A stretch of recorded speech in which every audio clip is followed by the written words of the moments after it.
Hey everyone, welcome to Your First Digital Product, a show that helps maxed out service providers create their first digital product so they can gain an additional income stream, grow their impact without increasing one-on-one work, and experience more time freedom.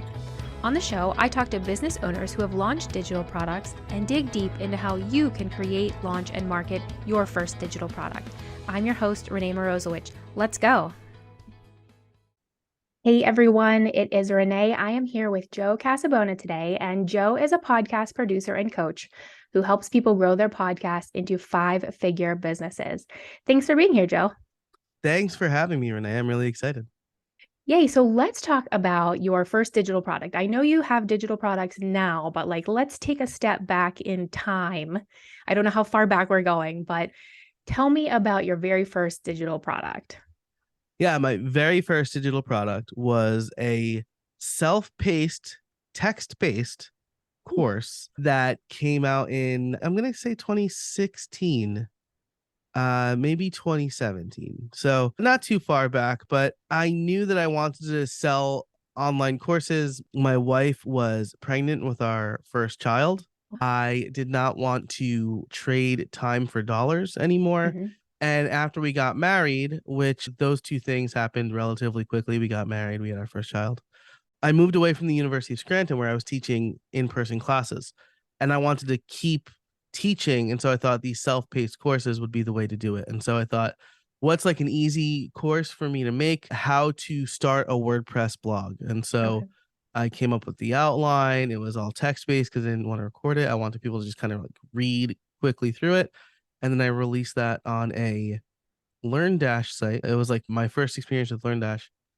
So I'm going to say it was probably like early 2017 is when that happened. So people just they signed up, they read the content, and they just went to the next module and read some more content. Was it sort of like a guided?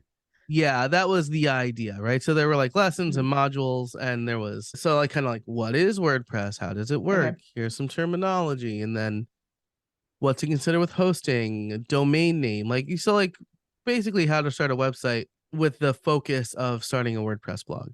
Okay. So who was the audience for that? Like who in particular were you trying to target? Yeah, that's a great question. 2023-ish me does not have an answer because 2016 me also did not have an answer, because if you knew me back then, I was known very well for WordPress development. Mm-hmm. And so my whole audience already knew how to use WordPress. Okay. So that's interesting. Yeah, so I didn't answer fatal mistake number one. I didn't answer that question. Spoiler alert, the course didn't do well. But well, yeah, tell us so about fatal that. mistake number one, yeah. Yeah, well, tell us about that. So, yeah, what happened? How long, I guess, did it take to create? About how big was it? And then, what happened after you launched it? Yeah, it took way too long. I remember Okay. writing like part of it in Disneyland. So this was probably like Wow. September of 2016. My brother was running one of the Disney races out in Disneyland. He wanted to get like the coast to coast medal or something. He's not a runner. He doesn't even train. He just He wanted the just like medal. does the half marathons, which I guess is analogous to kind of what I did here, right? Like I was an in-classroom teacher. I had never sold a product before. I had freelanced for many years. And so I just kind of did it. I picked a topic I thought people wanted to learn about. I did not have an audience in mind. And I made a self-paced non-video course in an age where like video courses were, it's not like they were brand new. Like they were pretty popular in 2016, 2017. And then so no audience fit. I didn't really define learner objectives, which I mean, I guess I did, right? The objective was at the end of the course, you'll have a WordPress blog, Right. and how to make money with that blog. So fatal mistake number two is I didn't have authority in the making money blogging space. I made some money, but all I had was ideas. And I didn't have social proof for any of that. And then fatal mistake number three was So many. This is the rule of three, right? There are Yes, three. right. Okay. Yep. Fatal mistake number three was I made a course that basically just combined a bunch of stuff that people could find for free really easily. So Okay. like I wasn't solving anybody's problem. I didn't have the authority to solve this problem that nobody had. And I was basically repackaging free content, which, yeah, like the argument can be made, like any video course, like if you do the work, you can find it on YouTube for free, right? But Yes. in this case, there were like long form blog posts that answered that same exact question. And I Okay. know that because I use them for research. So Okay. like I was selling a self-paced text-based course that you could basically find completely for free all in one place. And maybe not niched or niched enough, That's like, exactly because it right. was just so Yeah. general that there was already Yeah. so much out there. Like, I'm all for like the free content. And I do think that when people do package things up, it's not just packaging, you're putting your own spin on it and, your own energy and things like that. But yes, there is a line, like it does have to be valuable for Right. the audience, and solving a problem for them. Yeah, and right, I wasn't solving it for anybody because I didn't have anybody in mind. It was just like Hmm. kind of a glorified like keyword ranking Hmm. headline, right? And so, and again, the biggest problem is that I picked it because I thought it would be easy for me Okay. to Interesting. do. Hmm. I didn't pick it because my audience was asking that question. Hmm. Because I had never really in earnest built an audience because I just did client work and I was like, what do my clients care about other stuff I'm Hmm. doing? I was really not good at running a business back Yeah. then. Well, so, I'm but like you've gotten marginally better. better. Yeah. Yeah, well, you've gotten Marginally better better. today. Yeah.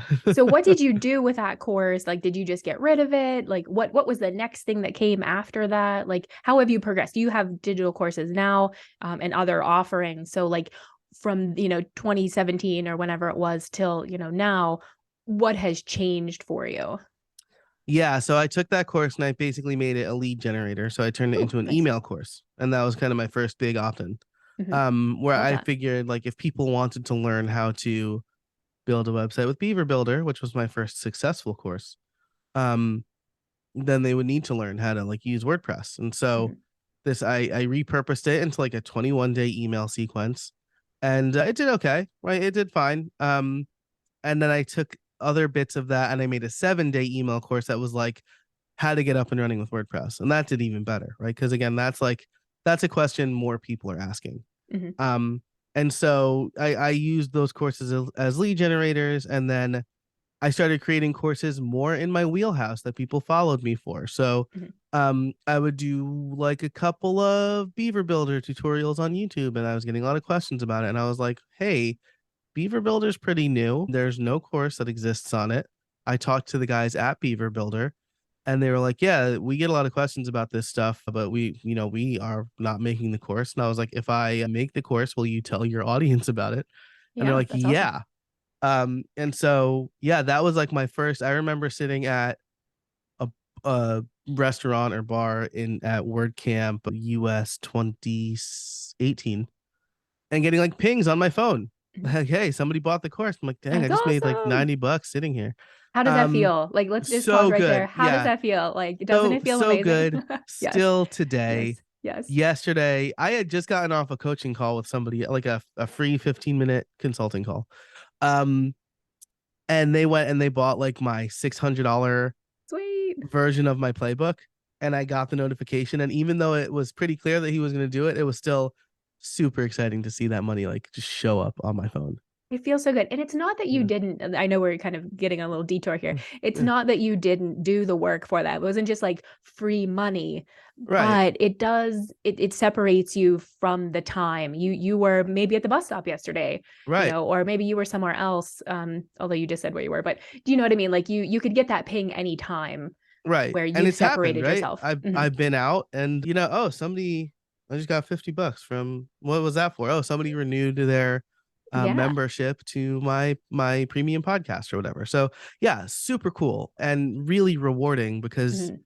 it's not money that's generated from an invoice that is tied to your hours. Yes, correct. Yeah. Yes, absolutely. Yeah. Yeah.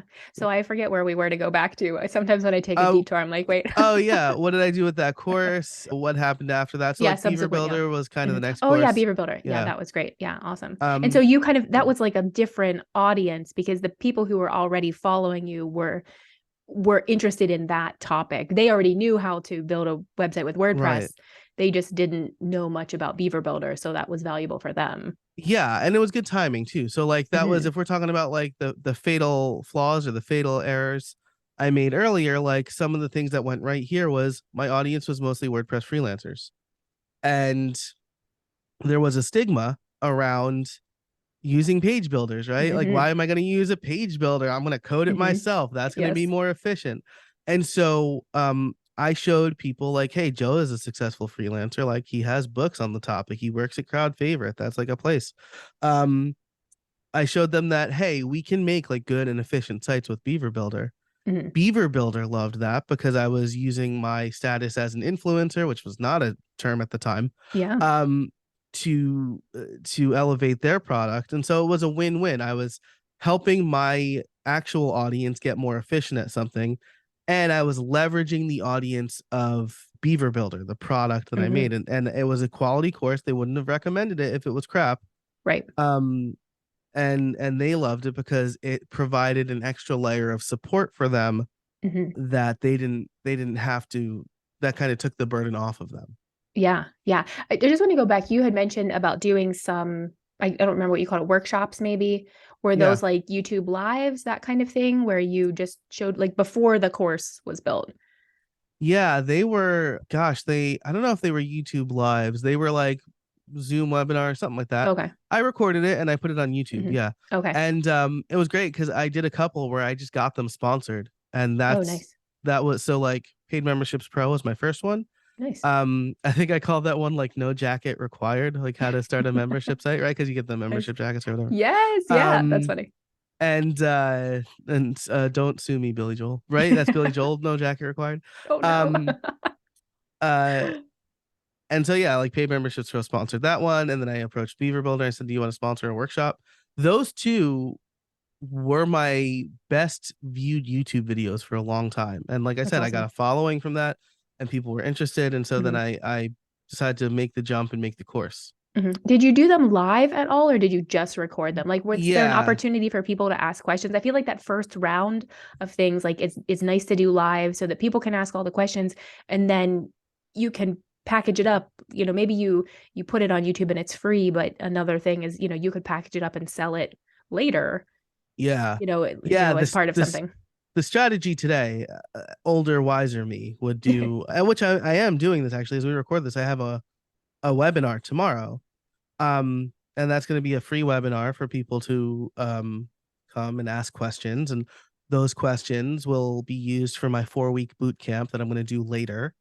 But that is going to be free for 48 hours. The Ooh, replay is love going to it. be available, and then it's going Hmm. to go into the podcast liftoff playbook, which Renee, you're a member of, so Yes. you'll be Hmm. able to watch that at any time. And Cool. I think that's a good little upsell, right? Like, Hmm. hey, I get it. I get that you couldn't come. You had 48 hours, right? Which is a reasonable amount of Yes. time. It's not Hmm. like it's 23 hours and like somebody is, Yes. in the Hmm. totally wrong time zone and they can never Right. watch it. Um, and then if you want to get that and everything, you can join the playbook. There'll be a special offer at the end where they can join the playbook at a discount. But then I'm also doing this 4-week boot camp that takes what we talk about in the webinar and we actually do it together. And Ooh, each nice. week I talk you through, and there's the accountability aspect of it. So So it's the live yeah, sort of so thing. this Like is the we're live okay. thing, Hmm. and then I'll run that a couple of times probably based on a few questions. I'll take those videos and they'll go in the playbook too, and there'll be a new um curriculum, I Hmm. guess, or a new set of plays that is how to launch a mini podcast, right? Hmm. And the great thing about those things, and the reason I did it the playbook way, is because I could slot some of those videos in the what to think about when launching a podcast. I can slot some of those in the how to stay consistent. Um, and so I mean, we're talking about, this is pretty nebulous now if nobody knows what my podcast left off playbook is, but that's the way I would do it today, right? It's a lot more modular and proof of concept. I'm not disappearing for 6 months to develop a course that nobody wants. Yes, yeah. So take us a step back then. So you Yeah. had the course, the podcast liftoff course that I took, and it was very linear, right? You started Yeah. this one, and you had mentioned to me, we had talked that people didn't go through it in a linear fashion, which just blows my mind because I'm Yeah. like, but there's a path. So Yeah, there's a very clear path, yeah. right? So Like, what yeah. is so how did you evolve this course that you did into what you call playbook? Like what is a playbook and what is the whole thing? Yeah, so the way it started was I didn't want to compete with the likes of Pat Flynn, Mhm. who already had a podcasting course. And so I went to Podcast Movement of the year it was in Philly. And I was talking to a lot of people and they had like really crappy podcast websites. And I thought, well, people know how to launch a podcast, I guess now, but they don't know how to make a good website. And so at first I launched the how to launch a podcast website with WordPress. And then the first piece of advice I got was don't include WordPress. Like nobody says like how Mhm. to build a shed with Black and Decker hammers or whatever. True. Okay. Yeah, good point. So like that was shout out to Chris Lemma. People don't care about the tool, they care about the result, right? That was like the first time I learned that. And I think that's like a thing. We both come from the WordPress space. Mhm. That's like a thing, right? For a long time, like plugins would say like made with React or whatever, like and like modular with object oriented, and like no one Yeah, like nobody cares. cares. Yeah, Like nobody cares you're about all that. yeah, Hmm. yeah. So same thing. Nobody cared that it was with WordPress. They just wanted a good podcast website. Yeah. And a few people bought it. And the number one piece of feedback I got from my students was, hey, this is great, but like, how do I launch a podcast? And I'm like, Wait, oh, what? Yeah. what? Yeah. So I Love that built that. feedback. Yeah, right. So I built that course and like it did okay. And then I started to learn that most people, I mean, and this was like again 2017, 2018, 2019. Anchor launched in like 2019, I think. And so people didn't really need the how to start a podcast bit anymore. Like the people who started following me already had a podcast. Hmm. And so they would register for podcast liftoff, but they didn't really want the how to launch part. They Hmm. wanted the how to make money part, specifically the how to make money with sponsors part. Right. Um, or the how to stay consistent part, how to automate Yes. part. Yeah, Yes. right. Yes. So Yeah, that's a good one too. Hmm. yeah, so people started, and I thought maybe I'll just break up these courses. It'll be like 4 discrete courses, and then you could buy the bundle. And then I thought, I mean, it's a self-paced course, but people can jump around anyway. Hmm. Um, and then I noticed that people were doing what I think Chris Badgett calls. I think a lot of people call it this, but I heard it from Chris Badgett. He said just-in-time learning. People want to learn something when they need to know it, right? Hmm. Because otherwise it's not going to stick. Like you hear something, Yeah. 5% of it sticks. You see something, 15%. These are like rough numbers that I'm Hmm. trying to remember here. You do it, I think like 70% sticks, right? And then Hmm. you teach it, 90% sticks. Yes. Yeah. So Yeah. Hmm. yeah. So the doing it part is the thing that sticks. And so a lot of people are starting to say, like, oh, I want to learn how to automate my guest onboarding process. Does Joe have a video on that? Um, and so I moved over to this playbook architecture where the course is still pretty self-paced. Like I organized it that way. There's like a start here. If you want to just go through, like start here, go through, mostly thanks to like WordPress and their ability to show posts in Hmm. order, Nice. Yeah. or reverse order. But search was a really important part for me, and these collections were a really important part for me. So now I have like the consistency collection, the automation collection, Yeah. the sponsorship collection. And so those are for the just in time learning people. So it's like I'm trying to have a little bit best of both worlds. Hmm. I got the idea from masterclass, right? Because they do have these discrete courses, but then they also have these like mixes for you, right? Like, hey, I think you would really like these 5 videos on Hmm. leadership from Hmm. Bob Iger and Daniel Pink or whatever. And so I really like that. And so the other part of the playbook, and one of the reasons I went this way is I have coaching clients. I can make them a member of the playbook, and then they get a page and we talk about things. I can upload our recordings there. Ooh, yeah. But then I can, if I reference any of the plays in the playbook, I can just embed those right on their coaching page, right? Mm-hmm. Instead of saying like, oh yeah, go to this module in this lesson in this course, Mm-hmm. I just put that play right on their resource dashboard. Mm-hmm. Yeah, that makes sense. Yeah, that's very cool. I love that. So kind of like an alternative to the course. And I guess like a question just about courses. So like my kind of stance is that people shouldn't create a course as their first thing, because I think, as you mentioned, it takes too long and you really have to put a lot of work into it. Like, do you have anything else for sale that's not a course, or is everything that you've done so far just all kind of course based and video based?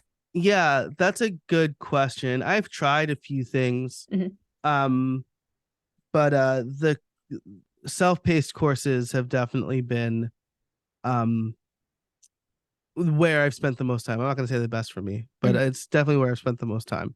Mm-hmm. I'm currently writing. Maybe by the time this episode comes out, it'll be done. Fingers crossed, but probably not, because I know how long it takes to write a book. I am writing a new book Oh, about book, yeah. podcasting. I have a bunch of books. Okay. I guess Now, like that is another yeah, I was going to say, product. do you Yeah. consider those digital products? Like, do you sell so you have a physical book? Is it all just through Amazon? Like, can they just download the Kindle version? Do you call that a digital product? Like, how does that work in your Yeah, mind? so 3 out of my 4 books were published by a publisher. So Okay, like cool. they're like the whatever the publisher wants to do. That Mm-hmm. they're not my digital products, Okay. essentially. And then I have a book called WP Review that I pre-sold in 2020, like after WordCamp Ooh, US got canceled. I said, hey, since we're not getting like a WordCamp US that would like basically recap the year in WordPress for us, why don't I write this book about it? And so I pre-sold it. I got a couple of sponsors. And then that was on sale for a while. But okay. as you could imagine, what happened in WordPress in 2020 gets pretty dated. Yes, very So quickly. Yes, yeah. always. So that was that was one digital project that had a pretty clear shelf life. Mm-hmm. I sold an ebook called PHP for WordPress for a while, where it was like, you don't need to learn all of PHP to like start making WordPress themes. Here's the stuff you need to know. Mm-hmm. I eventually turned that into a course. And then I turned it into a LinkedIn Learning course. So I guess the short answer is right now it's really the playbook is the main digital product Mm-hmm. I sell. And while there is a course feature to it, I don't really consider it a course anymore. I consider it Okay. more of a membership, Okay. because not a subscription, right? There's like the difference between Mm-hmm. membership and subscription. Mm-hmm. This is a one-time fee for the time being. And then you'll always have access to these videos, and then if you pay for the advanced one, you get like a couple of more things, a live event, Mm-hmm. one-on-one Oh, yeah. hour-long coaching with me, stuff like that. Yes, yes. I Yeah. love this whole ladder concept. Like, you're having, especially the repurposing of some of the things that you've already created that maybe didn't sell, and using those as kind of lead magnets to get people in, and then upselling them. And you seem to have a lot of things. So like, can I say that your top level things do give more access to you at a premium rate, so people can consume your content at lower rates, not lower value, but lower rates. But Yeah. then when they want you to, it costs Yeah. more. Mm-hmm. Yeah, that's exactly right. Right. Chris Lemma has this concept called the product ladder, right? And it's, you have your main offering. If I'm applying my stuff to the product ladder, Mm-hmm. my main offering is the core podcast liftoff playbook. So you get access to all of my videos self-paced for one price.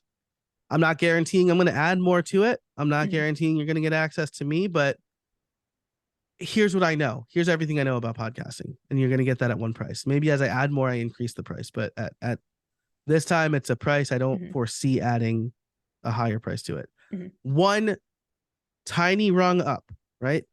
There's the extended playbook. And there you get more access to me. You get a priority inbox that I'll respond to within 72 hours. except for when I'm on vacation or there's a holiday, and I'll let you know, right? Hey, shop's closed. But then you get this one-on-one call with me, and you get these other like live events or office hours. So like the workshop is going to be for extended playbook people. Well, this first one's going to be for everybody because I want it. This is the first one, but in the future, right? The extended playbook it's going to be for those people, and for a year only, right? So that there's a expiration date there. Next rung up is one-on-one coaching, right? So if you took the extended playbook and you're like, Joe, I really need help, let's talk about a 3-month program for one-on-one coaching, right? And then the top rung is done for you, right? Hey, I want to launch a podcast. I don't care about any of your videos. Just do it for me. Yeah, right. Yes. Do it for me. Tell me when I need to record and do it that way, right? So that's like people who want to pay the most to save the most time. Yes. Going downstream from the core playbook, there is, I would probably say like, you can pay for like one-off consulting for me. That's slightly cheaper than the playbook itself. And that's like at a half hour or an hour. And then below that are the boot camps, right? You could just buy them separately. But the thing is, like, if you buy them separately, you might as well buy the extended playbook. It's kind of, if you're going to buy 2 of them. Right. And then below that is workshops, and those are like $50, right? And those those have not worked for me at all. Interesting. Yeah, and I don't know if it's just my audience isn't big enough, or that's not quite what maybe I haven't found the right groove for the difference between a workshop and a webinar, right? Like, yeah, maybe what that's is the difference? Yeah, I would say, and again, I just told you maybe I haven't figured it out, but to me, a webinar is I'm telling you what 3 to think things. about. Yeah, like these 3 things to think about when you're doing whatever, right? And then you could take that information. It's basically like an hour-long advice session. A workshop, I imagine, is at the end of it, you will have X, right? At the end of this workshop, you're going to have your sponsorship pitch deck. Oh, I see. So You'll it's kind have of a like deliverable. they're doing the work while you're talking, kind of like right. that. Okay. Yeah, exactly. So like in maybe math class is more like a webinar, right? Where the teacher is telling you how to, I don't know, figure out differential equations or whatever. I was bad at math. I don't know why I picked that. Whatever those are. Whereas in art class, all right, today we're going to be painting a bowl of fruit. At the end of the class, you're going to take your canvas with your painted bowl of fruit. That you have that, right? Yes. I think that's the difference. Like, you're told how to do something versus you do something. And the length maybe, because it may be, in a webinar, like, maybe half an hour, maybe an hour, but in a workshop, maybe 2 hours, something like that. I think that's really where my fatal flaw is, right? Or where my switch in thinking wasn't great when I first ran these workshops. I made everything an hour, right? In this hour. So maybe people say, how are we going to do this in just an hour? Right. So maybe the workshop should be 2-3 hours. And then at $60 for 3 hours, like, yeah, that sounds good. Right. Yeah, exactly. And then they'll get access to the replay too. So the workshops are where I'm trying to figure it out. And then again, the bottom rung for my product ladder is the thing I'm working on, a book called The Profitable Podcast. Ooh, nice. And so that'll be hopefully available on Amazon and sold directly through my site. And if I'm feeling really adventurous, an audio book, but like that'll have good, better, best pricing too. It'll be like, all right, well, if you just want the ebook, that's $10. If you want the audio worksheets or something, worksheets, right? Yeah. That's going to be $50 if you want the audio book. Or if you join the podcast Liftoff Playbook, you get that book and all of the videos, right? Like that's so like you see the product ladder in action there. And your ladder then maybe has some other things too, those free email courses and so on. Yeah. That maybe aren't product specifically, but they lead in. And so maybe what I'm hearing too, or what I'm guessing is that you didn't just come up with this overnight. Like, this is an ongoing, iterative thing where you're trying something and you're saying, okay, does it work? Did it not work? And maybe it's not black and white like that. Maybe you're like, okay, well, this part of this worked and this part of that worked. And then what are you going to do next? So, I want people to kind of take away that, creating a digital product isn't just like no course one day, course the next day, and then Right. the end. And the other thing I was thinking about whenever you mentioned technology being out of date, how do you kind of work with that? Because some of the concepts I'm sure are evergreen, but some of them, like do you re-record some modules sometimes? Like, how do you kind of keep an eye on those sort of things that need to be, I guess, I don't know, redone or revamped, refreshed? Yeah, I used to be really concerned about that, especially like when I launched like my full site editing course or like Mhm. my Guten. My intro to Gutenberg course is maybe my most popular course ever, right? Right, because it was the first one to market. And yes, Um, timely. Okay, great. yeah, very timely. I guaranteed I'd update it like every other major version, which that's dumb. Don't do that. Okay. And so I was like really concerned with keeping that up to Mhm. date. Here's the thing, most people don't care, right? Because a piece of software is not going to change so dramatically from version to version that if they see the old one, they're going to be completely confused, right? Mhm. Now, this is a little bit contextual. Sean Hesketh, good friend of mine, I consider him a mentor, even if he is a Houston Astros fan. I'm a big Yankee fan, everybody listening. I'm from New York. Um, he runs WP 101. He thinks it is of the utmost importance to have his videos up to date with every major WordPress version. And it's because his target audience is people who have never used WordPress Mhm. before. Okay.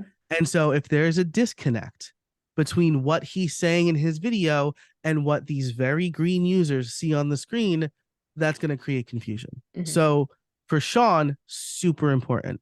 For Mhm. me, where my users are more experienced, they're going to figure out, hey, I'm seeing this, but it's not where it's supposed to be. But okay, I know what to look for now. Mhm. My Beaver Builder course launched like 6 months before 2.0, which was a huge redesign. Um, and I never updated the course, and no one ever asked Hmm. Interesting. because I was modules, pages, rows.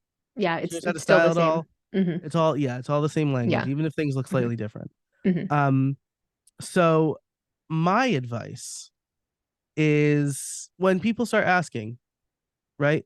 Mhm. And what I would do, like what I would do for full site editing or the Gutenberg course, is if something changed dramatically, I would do almost like a pickup Like video. or a supplement or something at the Yeah, end, like an slot it in. addendum. Okay. Like Oh yeah, that's a good yeah, idea. or like even throw it at the beginning, like, hey, Mhm. we're going through this course. This course was recorded on version 1.5.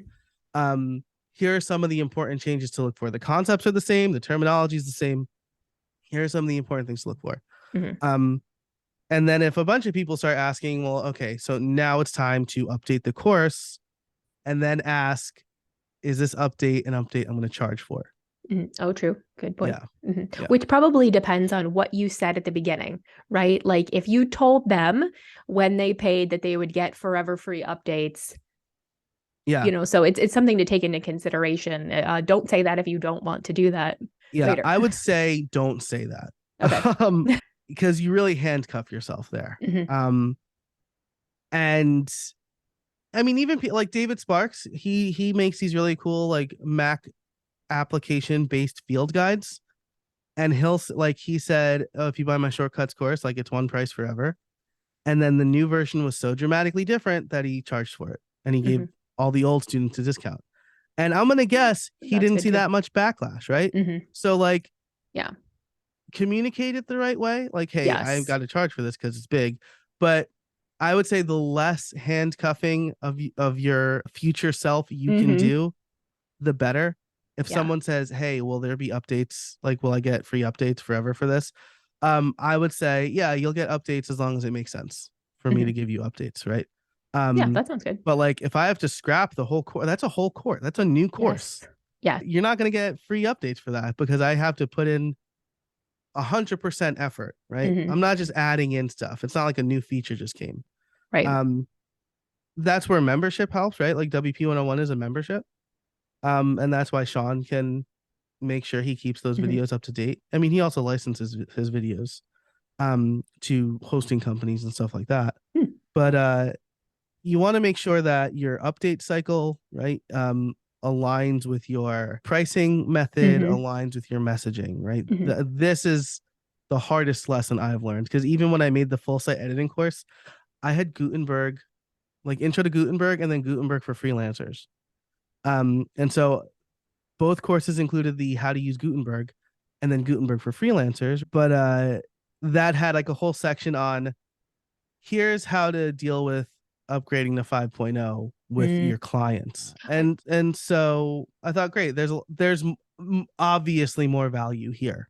Mm-hmm. And so I was able to charge more for that. When I rolled out the full site editing course, I just changed the name of Gutenberg for freelancers to the full site editing course, because I was like, well, I gave these people lifetime access to something. What a dumb, like, that was such a dumb move on my part. I just gave them my new flagship course for free because Yeah. I felt bad. Yeah. Ooh. And some people were super nice and bought it Mm-hmm. again because they were super nice. Mm-hmm. But most people didn't. And then the people who Yeah. didn't, like, complained. They're like, hey, you haven't updated this course in a year. I'm Mm-hmm. like, do you know? Like, it's never going to Yeah. get updated again. Like, full site editing is just too capricious Mm-hmm. right now for me to want to keep updating this course. Mm-hmm. So, like, It is a lot. Yeah. yeah. So it's about messaging, pricing, Mm-hmm. and like, don't shoot yourself in the foot or back yourself in the corner. You Mm-hmm. know what? It's, Keep it open. yeah, keep it Yeah. open ended. Yeah. And I would Yes. say don't answer questions people aren't asking, because That's a that's good when you good really tip. start to Mm-hmm. handcuff yourself. Yeah. Answer the questions people are asking, because Mm-hmm. you know they want to know that. Well, yes, yeah, that's super important, getting that feedback from people and addressing their specific, questions and pain points. Like I think that's super valuable. Yeah. So just to kind of recap, so what do you recommend to someone who is starting at the beginning? Like they're they have no history of digital products. Like what is, one or two or however many things you want to say about the advice, and maybe this is advice to your past self. Yeah, Like for sure. what do you recommend? I think the first thing is the thing we just said, right? Answer questions people are asking, right? Don't answer questions people aren't asking, because nobody cares about those Mm-hmm. questions, at least at this point for you, right? Mm-hmm. So look at your audience, look at your current audience, look at the thing you're known for, and create a product around that. Make it not low effort in the sense that you can do it quickly and like poorly. Low effort in the fact that, hey, I know so much about this topic that I could totally write a 20-page Mm-hmm. ebook and sell it for $9, right? Or whatever. Like, Yes. that's like the first thing that you should do. Since I'm mostly in the course space, I'll say the best advice I've gotten and the advice I'm trying to implement, right, is webinar on the course topic and then sell into a drip course. It could be live, it could be self-paced. Either way, make it a drip course, because here's what you get from a drip course that you don't get from a fully released self-paced course. Well, you have a week buffer to do each lesson, first of all, right? Mm-hmm. So you don't have to do the whole course all at once. But also, people take module 1, week 1. Hey, Joe, I noticed that you talked about like coming up with the mission statement for your podcast. What if you want to start a podcast outside of your area of expertise? Mm-hmm. Oh, well, that's a great question that I didn't address. So now I'll know to address that in week 2. Mm-hmm. And I know that when I record like the full self-paced course that's not dripped out, address that question in week 1 as well. Right. Right. So you get that real-time feedback. The other thing you get from doing a drip course is essentially that pre-sale effect, right? Yes. So Yes. this is the other thing, right? Again, don't answer questions people aren't asking. Hey, I think I should make a course on this. So I'm going to go in a hole and do it for 6 months and then be Yes. really sad when no one buys it. Yes, that's exactly right. Yeah. Mm-hmm. So I think like Don't if do you're that. going to, yeah, don't do that. If you're going to create your first digital product, again, I'm in the information space. If you're like a plugin developer or whatever, my advice is probably not great for you. Maybe it is, right? Maybe it's like the top 5 ways But to optimize your theme or whatever. it's MVP, right? Like it's Yeah. the idea of an Right. MVP is actually getting something out there, which is I think what we all kind of live by. Like, let's get something out there and then we can Yes. iterate on it. We can make it better. We can see if it's actually what people want. So Right. that's what Perfectionism will kill your business, right? Yes. Here's the absolute Mhm. best example of like launching and iterating. Disneyland. Walt Disney created Disneyland because he was frustrated by amusement parks. they were dirty and not family friendly, and he thought he could do better. So he made a theme park and he put it in downtown-ish Anaheim, but he didn't buy enough land. And so what happened around surrounding Disneyland? Hotels and sketchy places and bottom feeders who wanted to attach themselves to the tourism part of Disneyland started going up around Disneyland. And Walt thought, oh, okay, so if I do this again, I'm going to buy just a gross amount of land somewhere so that people can't put up their crummy hotel or motel right next to my beautiful castle. And that's what he did with Disney World. So Orlando.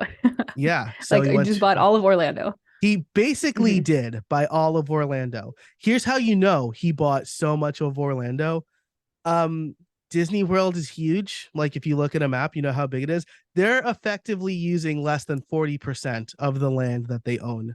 Wow. Yeah. That's so crazy. like, yeah, right. So Walt iterated on something very much in the real space, right? So yeah, if you're making a digital product, MVP.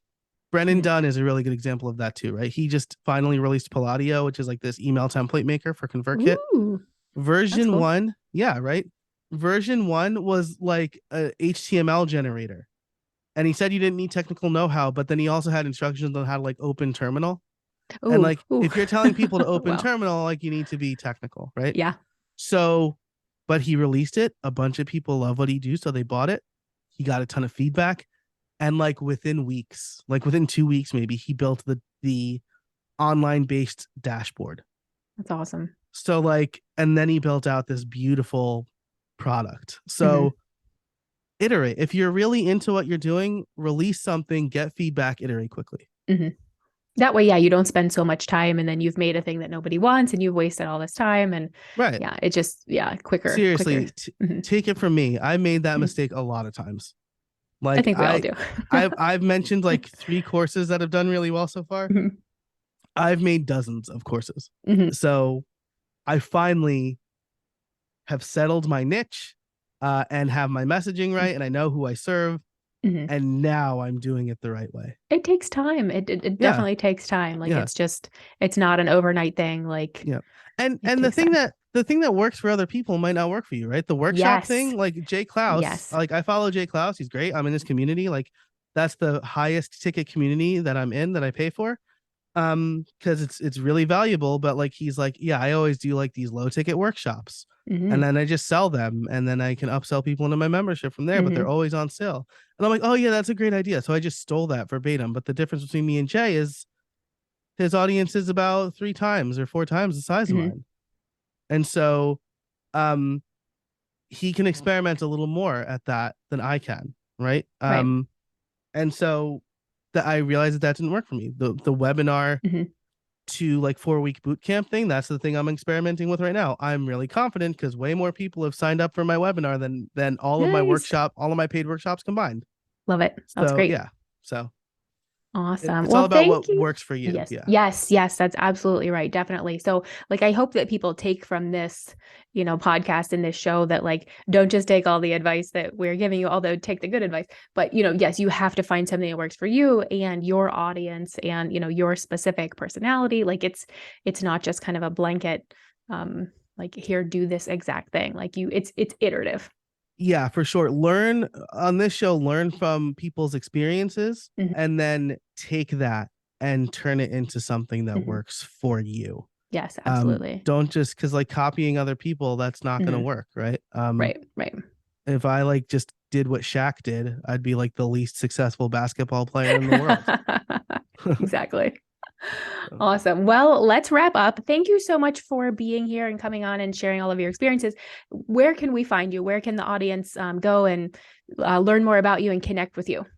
Yeah, thanks so much for having me. If you want to learn more about me and everything I do, you can go to podcastliftoff.com/Rene, RENE. There will be all of the resources and things that I talk about. And there's also going to be a special offer for you for the podcast Liftoff playbook if you want to launch and monetize your own podcast. So that'll be for listeners of this show only.